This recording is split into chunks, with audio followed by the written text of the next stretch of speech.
पाकिस्तान को युद्ध में हराने के बाद इंफॉर्मेशन वॉर लड़नी पड़ी और इस इंफॉर्मेशन वॉर में पाकिस्तान ने भारत के कई नेताओं के बयानों का सहारा लिया। सीडीएस ने जो आज कहा, इसका एक एग्जाम्पल आज ही देखने को मिला। राहुल गांधी ने आज कहा कि ट्रंप के प्रेशर में नरेंद्र मोदी ने सरेंडर कर दिया। राहुल ने भोपाल में कांग्रेस कार्यकर्ताओं के सम्मेलन में मजाक उड़ाने के अंदाज में कहा कि बीजेपी और आरएसएस का यही कैरेक्टर है, जरा सा प्रेशर पड़ता है तो भाग जाते हैं। बीजेपी आरएसएस वालों को अब मैं अच्छी तरह जानता हूं।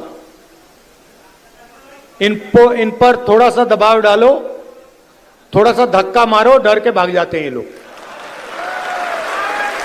जैसे उधर से ट्रंप ने एक इशारा किया, फोन उठाया, कहा मोदी जी क्या कर रहे हो?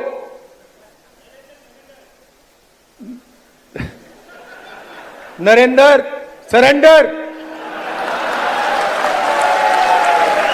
और जी हजूर करके नरेंद्र मोदी जी ने ट्रंप के इशारे का पालन किया। आपको एक समय याद होगा जब फोन कॉल नहीं आया था,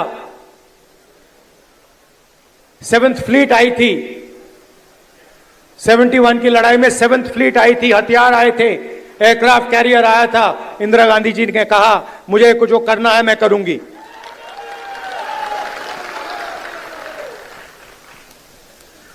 ये फर्क है, इनका कैरेक्टर है। ये सारे के सारे ऐसे हैं।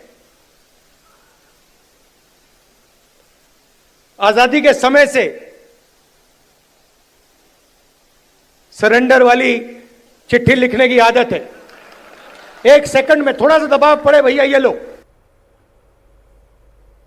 जो राहुल गांधी और कांग्रेस के नेता थोड़े दिन पहले कह रहे थे कि प्रधानमंत्री जो भी फैसला लेंगे हम उसके साथ हैं, प्रधानमंत्री सेनाओं को खुली छूट दें, लेकिन अब लाइन बदल गई है। दिल्ली में इंडी अलायंस के नेताओं की मीटिंग हुई। बैठक में 16 विरोधी दलों के नेता पहुंचे, लेकिन शरद पवार ने अपनी पार्टी के नेताओं को इस मीटिंग से दूर रखा। आम आदमी पार्टी के नेता भी बैठक में नहीं पहुंचे। बैठक में तय हुआ कि सभी विरोधी दल मिलकर सरकार से पार्लियामेंट का स्पेशल सेशन बुलाने की मांग करेंगे। स्पेशल सेशन के दौरान सरकार से पूछा जाएगा क्या सरकार ने प्रेसिडेंट ट्रंप के प्रेशर में सीज फायर का फैसला किया, ऑपरेशन सिंदूर के दौरान हमारी फोर्सेस को कितना नुकसान हुआ। इसलिए प्रधानमंत्री को चिट्ठी लिखकर पार्लियामेंट का सेशन बुलाने की मांग की गई। इस चिट्ठी में 16 पार्टियों के नेताओं के सिग्नेचर्स हैं। मीटिंग के बाद समाजवादी पार्टी के महासचिव राम गोपाल यादव ने कहा पूरा विपक्ष जंग के वक्त सरकार के साथ था, पूरे देश को सेना के पराक्रम पर गर्व है, लेकिन मोदी सरकार की डिप्लोमेसी की जंग डिफीट में बदल गई, इसलिए संसद में सरकार से जवाब मांगा जाएगा। संसद का सेशन बुलाया जाना इसलिए आवश्यक है कि आप सारी दुनिया को तो बता रहे हैं, लेकिन संसद को और संसद के माध्यम से हिंदुस्तान की जनता को अंधेरे में रखना चाहते हैं। हमें किन देशों से समर्थन मिला, एक देश भी खुलेआम हिंदुस्तान के समर्थन में नहीं आया, ये चिंता की बात है। हम डिप्लोमेटिक फ्रंट पर पूरी तरह असफल हो गए। कितने वर्षों से प्रधानमंत्री जी सारे देशों में गए, मिले लोगों से, और जो उनके तथाकथित फ्रेंड हैं मिस्टर ट्रंप, उन्होंने समझौता की घोषणा कर दी। ऐसा लगे लोगों को कि जैसे हमें फोर्स किया जा रहा है कि रोको, इमीडिएट एंड कंप्लीट, तो ये चिंता की बात है और इसका चर्चा होना आवश्यक है, क्योंकि देश का सारी दुनिया में सम्मान गिरा है ट्रंप की इस घोषणा से। हालांकि सरकार ने विपक्ष की इस मांग पर फिलहाल साफ साफ जवाब नहीं दिया। कानून मंत्री अर्जुन राम मेघवाल ने कहा कि ऑल पार्टी मीटिंग में सभी दलों के सांसदों को सरकार की तरफ से ब्रीफ किया गया था, सारे सवालों के जवाब दिए गए थे। अब ऑल पार्टी डेलीगेशन दूसरे देशों के दौरे पर गए हुए हैं। डेलीगेशन लौट आए, उसके बाद तय होगा आगे क्या करना है। जब ये ऑल पार्टी मीटिंग हुई थी उस समय ये विषय आया था। अभी विषय तो आप भी ऑल पार्टी डेलीगेशन गया हुआ है।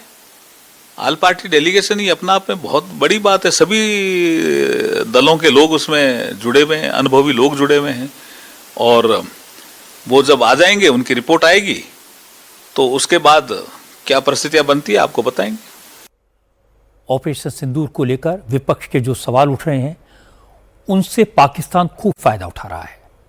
विपक्ष के नेताओं की क्लिपिंग्स पाकिस्तान के टीवी चैनल्स पर दिखाई जा रही हैं, सोशल मीडिया पर पोस्ट की जा रही हैं, और पाकिस्तान ये नैरेटिव बनाने की कोशिश कर रहा है कि ऑपरेशन सिंदूर की जो कामयाबी है उसके दावों पर भारत के विरोधी दल ही सवाल उठा रहे हैं।